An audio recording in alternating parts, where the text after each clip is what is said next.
नमस्कार मैत्रिणींनो. तर तुम्ही चटण्या कोणत्या कोणत्या प्रकारच्या बनवता? तर मी तर बऱ्याच प्रकारे चटणी बनवत असते. तर आज होते पेरू घरामध्ये, तर म्हटलं चला पेरूची चटणी बनवूया. आणि पेरूची चटणी पण मी अशी बनवली ना, की अर्धी चटणी मी ना एकदम पेस्टसारखी बनवली.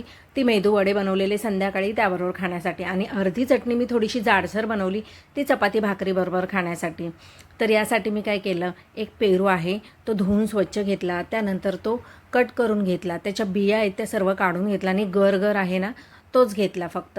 आणि यामध्ये मी 4-5 लसणाच्या पाकळ्या घेतल्या, थोडीशी चिंच, 2-3 कढीपत्ते, मिरच्या, थोडंसं अद्रक अर्धा इंच तेही घेतलं, आणि मिक्सरच्या भांड्यामध्ये हे सगळं काढून घेतलं. थोडीशी कोथिंबीर टाकली, मीठ टाकलं, आणि हे छान ग्राइंड केलं. थोडंसं जाडसर असं ग्राइंड केलं, आणि त्यातलं अर्ध ग्राइंड केलेलं जाडसर ते काढून घेतलं एका वाटीत. त्यानंतर पुन्हा ग्राइंड केलं थोडंसं पाणी घालून, आणि ते मेदू वड्याबरोबर खाल्ले, आणि चपाती भाकरीबरोबर ही जाडसर चटणी खाल्ली.